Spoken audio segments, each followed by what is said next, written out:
Now we will turn into the final session of EXPANDEO 2024 main track. We are happy to bring together stakeholders to reflect on all the different aspects that we discussed through the previous sessions, including a commercialization opportunity stemming from the policy implementation, internationalization partnership, innovation, and public procurement, uptake, and so on. Building on these different elements, the panel will reflect on what comes next for the European Earth observation industry, particularly different aspects on dynamics impacting growth and commercialization. For this panel, we have the pleasure to have CARLA FILOTICO as a moderator. CARLA is a partner or managing director at NOVASPACE, so the merger of Terranis Space Tech Partners and the Euroconsult Group, you know very well. Head of the strategy consulting practice with over 20 years of experience in management and strategy consulting, focusing on space sector in general, but on Earth observation in particular. Unfortunately, Philip Thomas, representing ESA, had a last-minute impediment. So this will, in fact, provide more opportunity for you to contribute. Using the Slido code that we have, you will be able to ask your question and interact with the panelists. Thank you all. CARLA, the floor is yours. Oh, the seat is yours, as you will. So first of all, thank you all very much. Also to be having been appointed as one of the directors of our EARSC board. So it's an honor for us and for me to be here and to lead this final panel. So I hope it will be entertaining enough and interactive as much as we can. So I would like to call on stage also my fellow panelists. So please, Ugo, can you please join, and Mark as well, and so we get going right away. We'll take a seat in this cozy panel. Here we go. This works. Fantastic. So we have heard a lot in this from yesterday and today. Please choose close to me. Yeah, a seat. So first of all, let's introduce yourself. So thank you indeed, Emmanuel, for introducing me. So I've been a lucky one. So please, I mean, everyone now at this point will know you, Mark, but for people who have joined us online in this moment, maybe it's good to reintroduce you briefly. So yeah. Yeah, I'm Marc TONDRIAUX. I'm currently still chairman of EARSC, member of the EARSC board, and also founder and president of Terranis, which is a small SME located in Toulouse and specialized in Earth observation services for agriculture and environment. And previously, I've been working about 35 years in a big group called Matra Marconi Space, EADS Astrium, the same, but with different names. So thank you, Mark. So Ugo, please. Hello. Yeah. Oh, thank you for inviting me. I work in DEFIS in the unit B2 that deals with the promotion of innovation, support to startup and SMEs developing space technology. By space technology, we mean both upstream and downstream. I've been behind the design of the Cassini initiative since 2019. Beforehand, I worked 10 years in the development and adoption of downstream services. So also involved in research and development.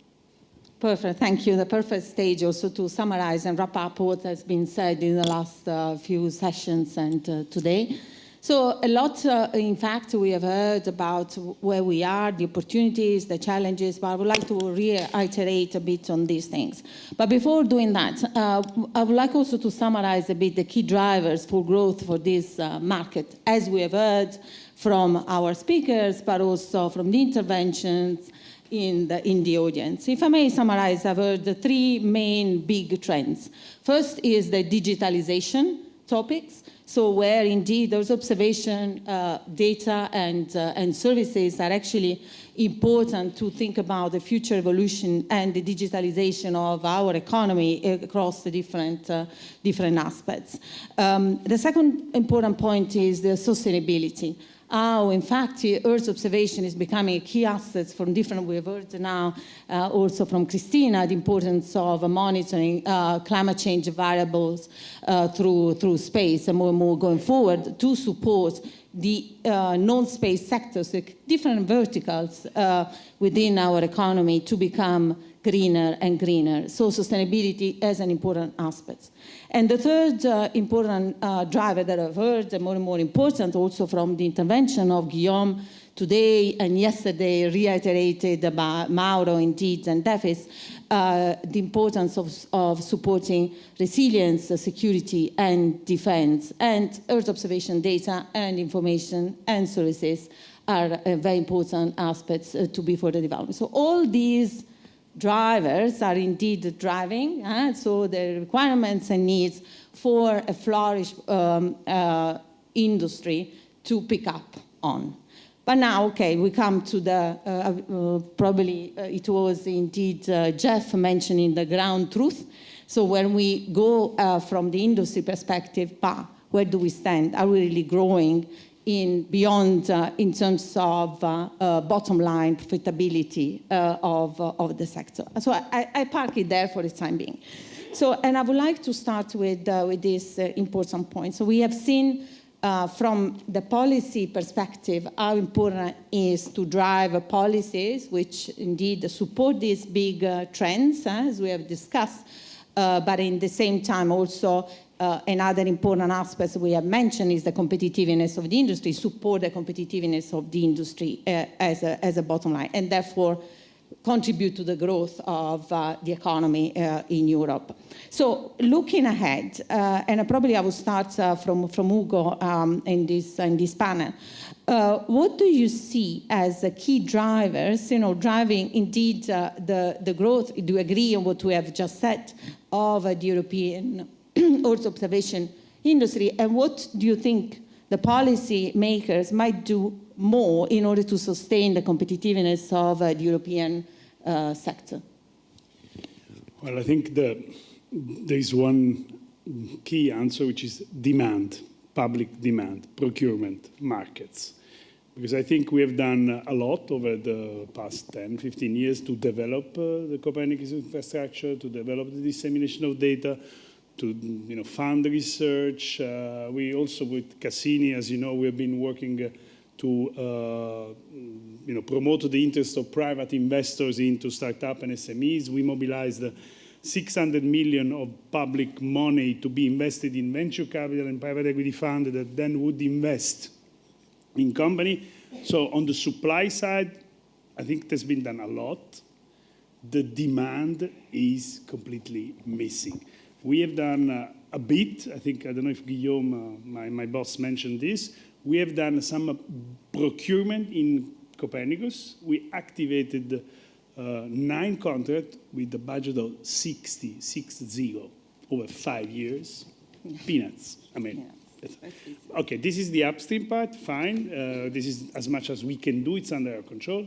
What is not under our control, which still needs to be tackled, and I think your organization is well positioned, is the demand generated by other policies which are not in our domain. Agriculture, trade, fisheries, environment, anything, name it, I mean, geospatial intelligence is touching anything of this. There, we need still to do a lot. And this would really trigger a lot of boost to the sector, because the private commercial market, these are already going on their own legs. This is happening. Everything related to public policy is not yet there. Very good point. Mark, would you like to add anything on this? I cannot agree anymore. No, I fully follow your point. I think it's something which is very well seen in the EARSC industry survey results. Just to remember, in in terms of market sectors which are users of Earth observation downstream services and data, 60% or a bit more, I think, are coming from public authority, and only 24%, something like that, from commercial applications. So there are still lots of improvement to be done, and 16% as well from the local public authority, meaning regions and cities. So that's typically these two sectors have to be clearly addressed as a priority target. Now the key issue, and it was rapidly addressed this morning, is that in these sectors the demand is very fragmented.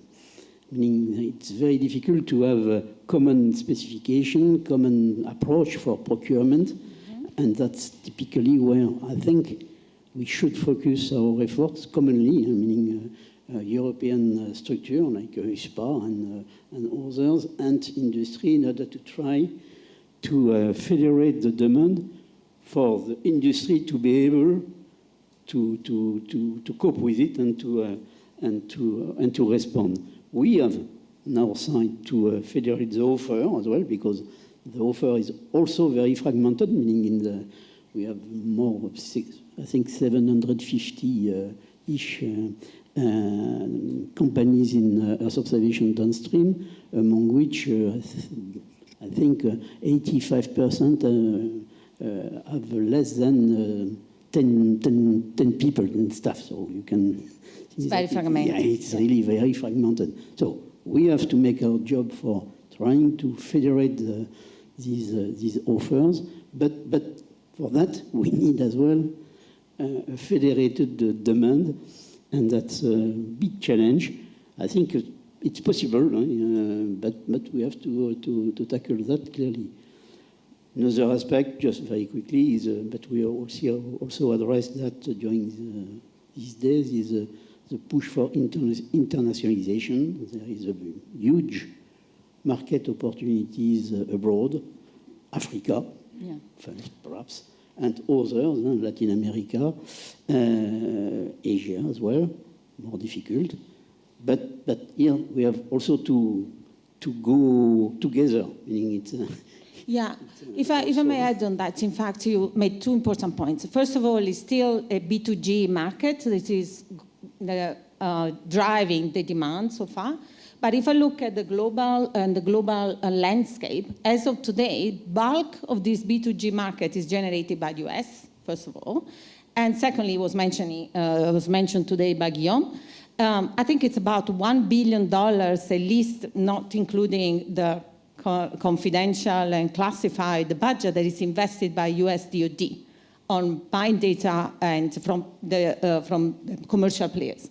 So we are not there. So can you please elaborate on these procurement or advanced procurement? Guillaume mentioned some of them. I know that, in fact, from the European Space Agency and support with ESA and the DEFIS, indeed, there are new contracts for commercial missions under the contributing missions. So they open a bit. But okay, the scale is not there yet. But can you please elaborate how could we, with our resources, actually, and we have seen this morning that we see the US as, potentially target, maybe not today but in future, but how could we gradually get there, if in any way? So we have a big market, yeah? So a single market is not like US, but maybe a little bit. So please tell me more. Well, first of all, we have to distinguish between the market related to the Copernicus infrastructure. Okay, sure. This is under our control. There we can do something within the limit of the regulation. Then the market for services like defense or security, well, I mean, as you know, Commission, we do only what member states want us to do. Absolutely. So, for example, developing, an idea which is on the table since long, developing a Copernicus governmental service, a military observation. Well, I mean, many member states do not want us to do this. Correct. They want still to keep this under the control, which is not optimal. So indeed, we are a big market, but we are still 27 market in certain cases. Yeah. What I think we could be doing is where the Union, Commission has leverage, where there are policies. And one of my favorite targets, and I do never stop this, is the Common Agricultural Policy. The Common Agricultural Policy is under our control. We can decide how, for example, the admin procedure are run. Instead of doing paper, expert going around, you can do this with observation data, GNSS, and so on and so on. It is taking so long, and it's not yet there. So this is, instead of trying to do things where we cannot act because member states don't want us to step there, there are certain things where we could. I would say it's progressing, because I remember a time where all the data which were used for controlling the CAP applications were bought from US suppliers. It was, so now it's not anymore the case, but some progress done. Just an example to follow your question. I think that, yes, the European Commission doing the job for large procurement, including for commercial data, because there are, and we have to acknowledge that, there is the contributing missions which supply indeed some commercial data for filling the gaps, meaning and providing data. It's the case as well for the Copernicus core services, but perhaps we can imagine also some long-term service procurement at European level, which could leverage indeed the call and the demand for services which could be then applicable and made available to local and commercial markets with the rules to be set up. I think it's something on which we have certainly to work on in order, again, to try to federate these very diverse demand sources. And to pick up what you said before, internationalization. So this is probably another area. We've heard Cecilia yesterday from DG IMPA trying to stimulate. See, she was here, indeed, so representing IMPA and the key policy actions that are in place and eventually stimulating, the cooperation with other countries around the globe. And then it's very important, no? We know that the market growing, especially in certain countries, will be there, so slowly but steadily. Africa, for example, Latin America, indeed, Asia for certain aspects. We have had the pleasure to have the Chinese delegation here today, so maybe, going forward, something more can be done in reciprocity, as it was mentioned in these days. So I pick that as a key important point as well. Then, if I may, going back to the competitiveness aspects, how innovation is important to support the competitiveness. So from your perspective, Ugo, we know indeed that DEFIS is quite active on those, and especially your unit with Guillaume. Can you please elaborate a bit further to see what are your plans? So together with Cassini, we have heard today a bit about having possible other measures to fill the gap where further financing can come to support the scale-up of companies. So please elaborate a bit more on those. Yeah, aspects. Well, Cassini covers, as I said, everything, upstream and downstream. Yeah. The idea is that we want to support entrepreneurs alongside their journey. The moment they have an idea, when they have to develop a minimum viable product, they have to enter the market, they have to access finance. And we have some activities which are covering this stage. Soon we focused on the money, which is the big part. And we have been, as I mentioned, we have activated a fund of funds, which is 600 million over 7 years. Mm-hmm. It's supposed to trigger a investment capacity of 2 billion. It is being rolled out by European Investment Fund, too slow for our taste, but that's the way it is, that's the way it works.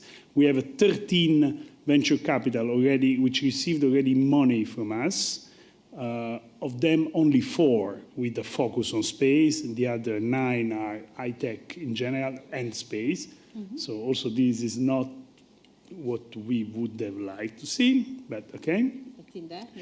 Next step is really to, but this is for venture capital, we really want the European Investment Bank to engage more with the debt facility, because at a certain point, when a company becomes of a certain size, you don't want to dilute yourself. You have done this already. You need debt for your working capital, and this is not happening at the stage we want. To give you a number, over the last 4 years, the European Investment Bank has lent 3.3 billion to big space company. Yeah. We know the names. And you know how much has gone to small company in the same period? How much? 40 million. 40? Of much more expensive debt. Not the general debt, the venture debt, which is much more expensive. So on this side, we have a lot of work to do with our colleague in Luxembourg, and we are the DG that they hate most, because we are the one that underinvest in you. Shoulders. We are knocking at their door because say, hey, we are giving you money, we expect you to do this. And the bankers in Luxembourg say, why do you bother? We are sending you a report once a year. Yeah, so, please, Mark, it is absolutely critical what you say, because indeed what you are describing here at European level, that happens as well at national level, because we have exactly the same problem with the traditional banks.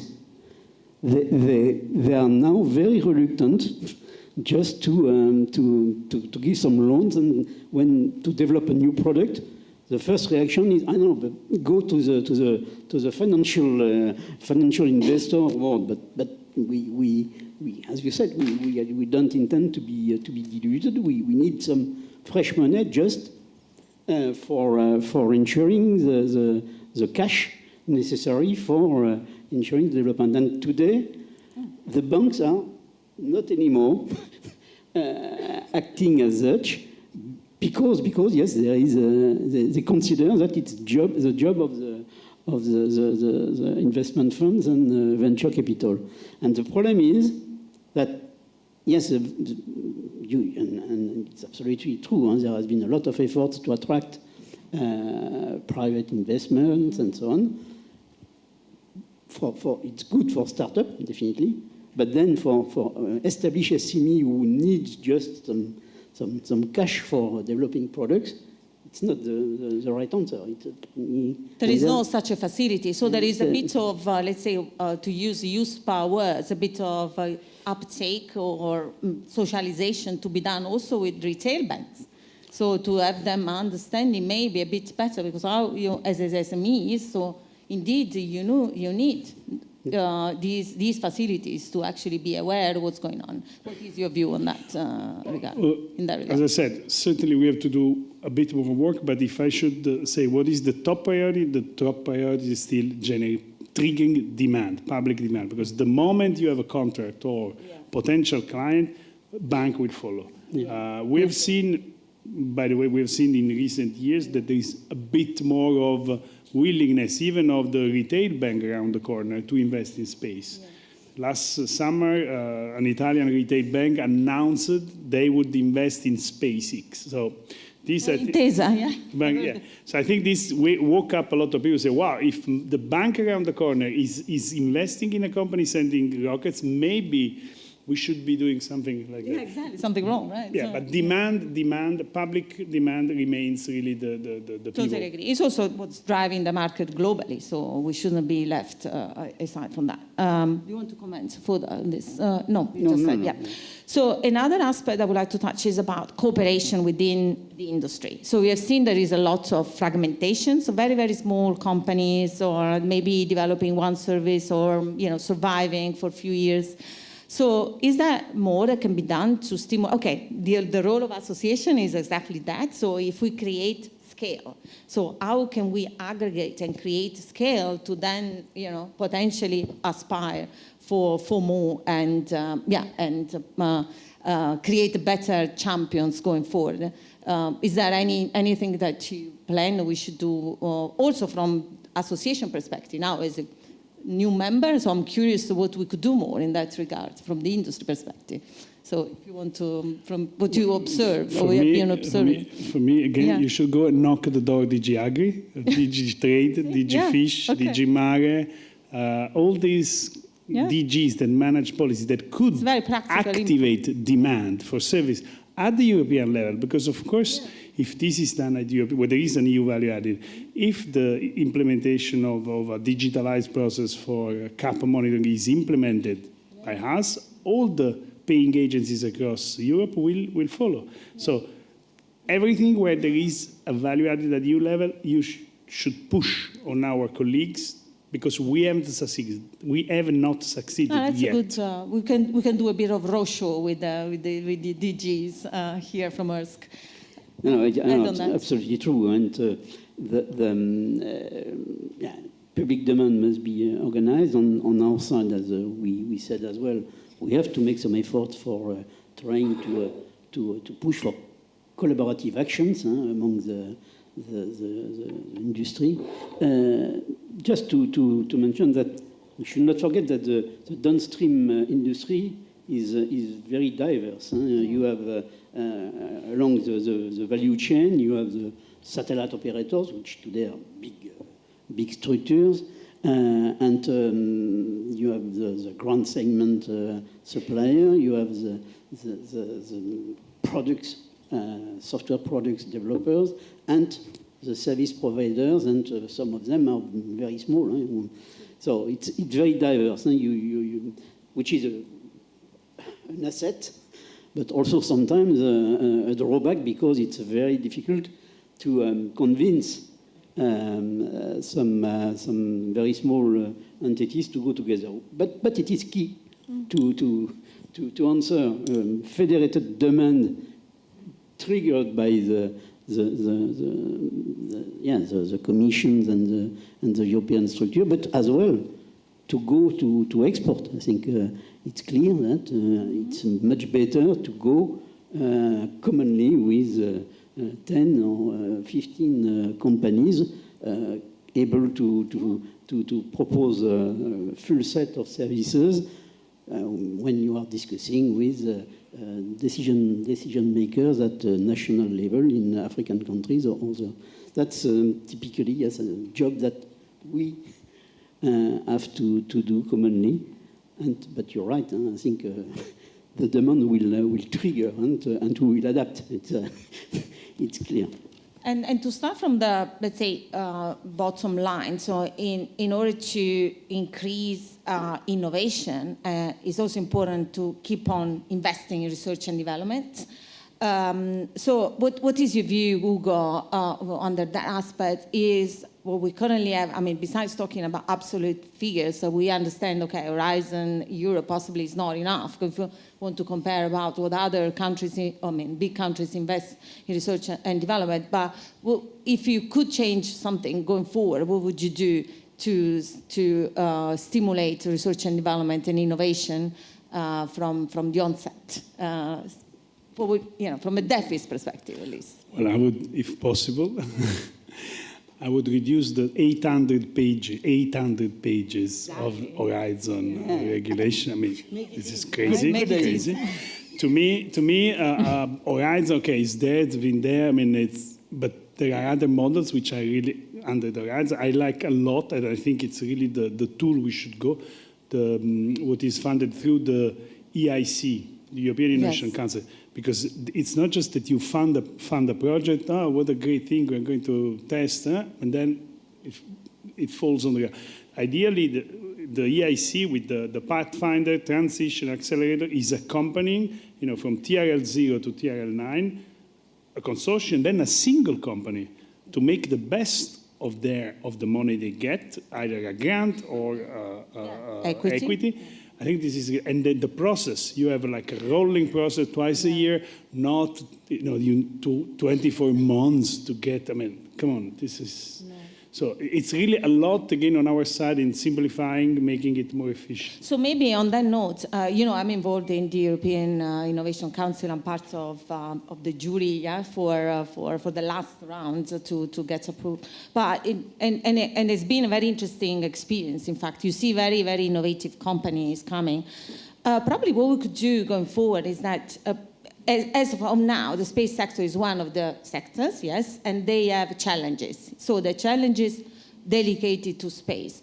But space maybe can have its own budget going forward, not only and beyond the challenges, but I don't know, I'm just putting it there. So to make sure that, first of all, the European industry knows that there is such a facility to be accessed beyond the horizon, but also that there is a bit of assurance that is channeled to the space sector. Otherwise, it's lost between health or IT. But, and then, I mean, we managed to get, thanks to our colleague. But at the end of the day, it's sure. We built an excellent relationship with the ESMEA, the agency. The people there know space, so we convinced the business, because at the end of the day, we are just asking them to give us some of their money. So they bought the idea and they allocated 65 million to a space challenge. Yeah. And so this is a challenge. It's not the bottom-up competing against any technology. It worked, but again, this may not happen every year.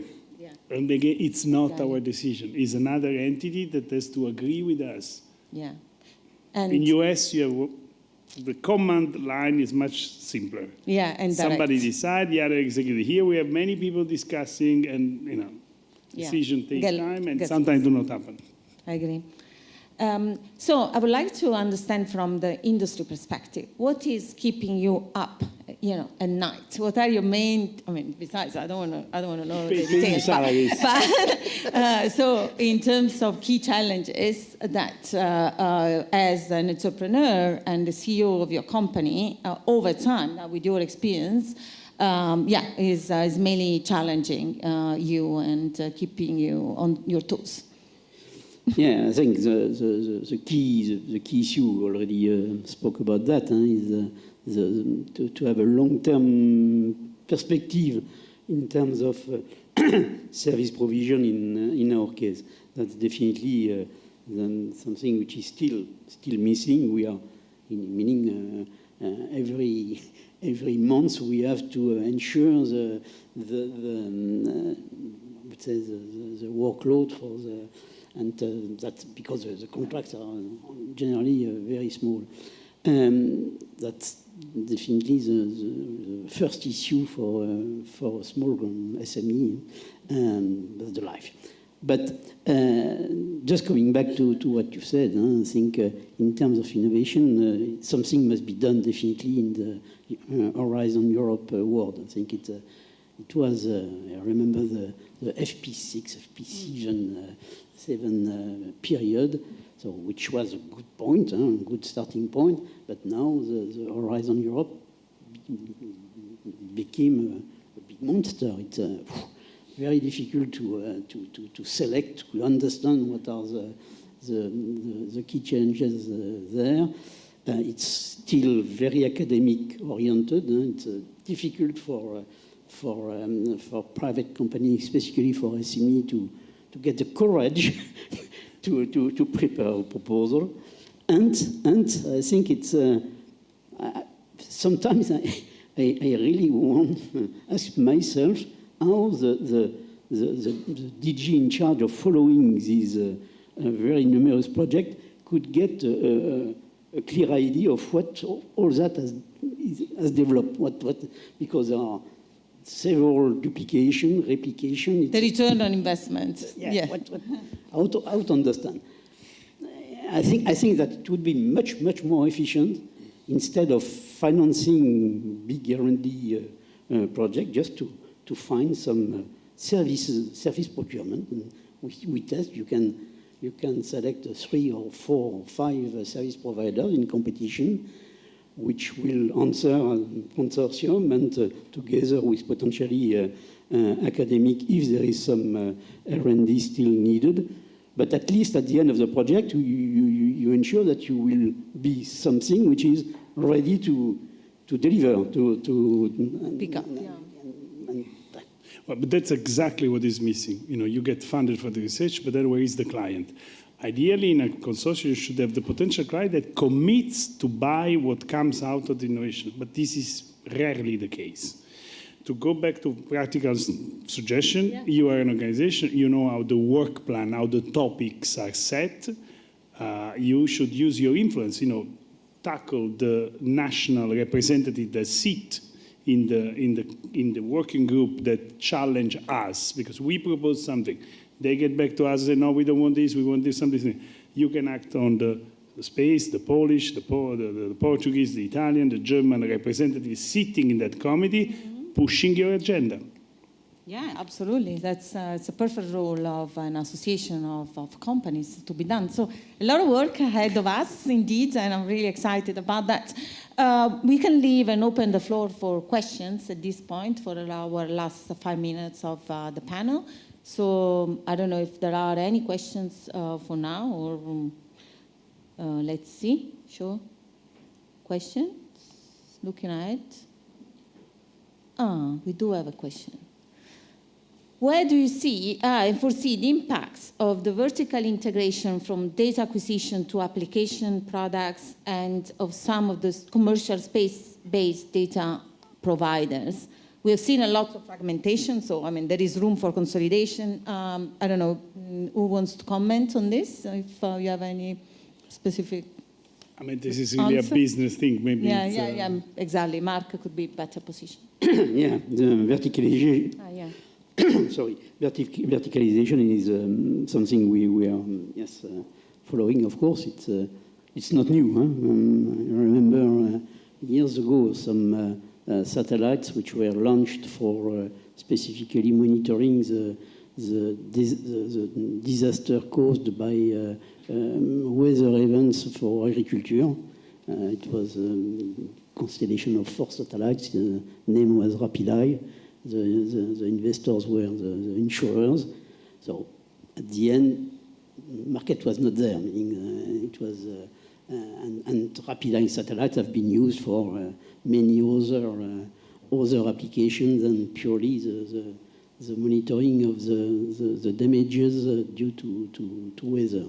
So I cannot judge. I think it's really a strategic decision to focus onto one sector and to believe, because at the end it's a matter of belief. It's difficult to predict what will be the future. Yes, the crystal ball. We try, but indeed, we don't necessarily crystal ball. Okay. Others have said that much better than myself. What is for sure is that we, meaning service providers, need data. So, which means that the fact of closing the door for some new satellites to external bodies will certainly be will have a negative impact for the service providers if they don't get access to this data. But fortunately, by looking at all the initiatives which are today launched for new Earth observation constellations, I'm not very anxious about getting the possibility of having data. What would be more difficult is to find the launchers for launching these satellites. I hope that the problem will be solved shortly, because today is a problem there. And if I may, on this, there is also the risk from other outside Europe companies coming and eating our beautiful small, medium enterprises, which has happened, recently in many cases. But of course, we can't defend it. We can't, in a way, break the rules of competition on a global scheme. So some cases, if you really want to protect your supply chain and being autonomous and independent, so maybe in the future the EU might decide to do in that sense. But I leave it there. I leave it there. So another interesting question is the second one. Do you see, what do you see as an impact of oversupply, if you see there will be an impact, oversupply in Europe in the coming years with the growing more national constellations, new commercial operators that we've seen, we're talking about satellites, and as well as the Copernicus expansion missions. Will there be an oversupply? What is your gut feeling? Or the demand will be there to actually accommodate all these data and services going forward? No, but by looking at the number of satellites which are already in operation and the number of satellites which are today under preparation, the question can be raised. Meaning, is there really a market for all these satellites? Not sure that each project will go until the end first, because sometimes there will be also. But I think what the good point is that at the end, the cost of the data will certainly decrease, which is a good for a vast, which is a good point for not only for the service provider but as well for the customers. I mean, because at the end, the price should decrease, and then we'll see. I think it's really. Difficult to assess.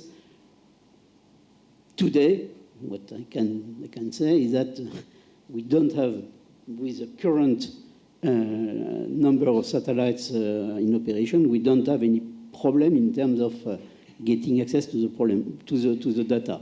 We are more concerned about the clouds, not the cloud, the computing cloud. It's more the weather. The analytics, yeah. For at least for optical satellites, but generally speaking, we can find the satellites we need, and yeah. Yeah, perfect. So, and then probably I would like to close on one aspect that was touched yesterday about how the European Commission and general European Union should be actually bolder or less bold about regulating, demanding the use of Copernicus, specifically data and information for supporting certain policy. And there was an interesting debate, in fact, about, some people really saying, it worked very well for eCall, for Galileo, yes.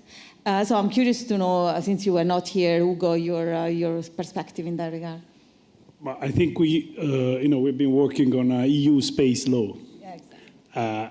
And we proposed to have like a sort of space clause, which is not imposing space technology, but something that could have been framed in terms of strategic autonomy or facilitating digitalization. So whenever a space technology is enabling strategic independence, autonomy, digitalization, green transition, anything, then space and EU space data and signals should be used.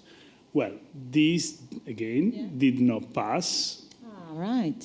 Because, as you know, it's, it's true. It's always, we have seen the debate yesterday. Because member states, you have member states that are questioning why we are doing a EU space law. They say there are already 11 member states with the space law. Why are you stepping into this which is not your field? And again, we have to adapt to what member states want us to do. So that we have to be realistic. But certainly, a sort of space check. As I know, you have in any you have like the ethics check or whatever other you should be a space check. It would be a great thing. So thank you very much. I don't know if the audience would like to say anything or interact. So otherwise, from our standpoint, thanks. Let's thank our panelists and EARSC for hosting us.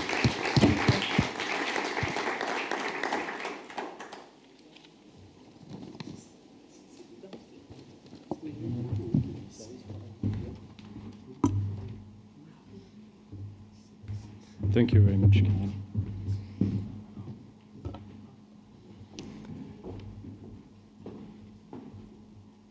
Yes, here we are.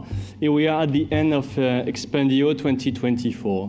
So I would like first to thank all the different contributors, panelists, obviously, keynote speakers, and moderators, which contributed to this event, as well as all the different sponsored, EARSC Imaging, Airbus, and Copernicus Crew Ideas, as well as the event partners.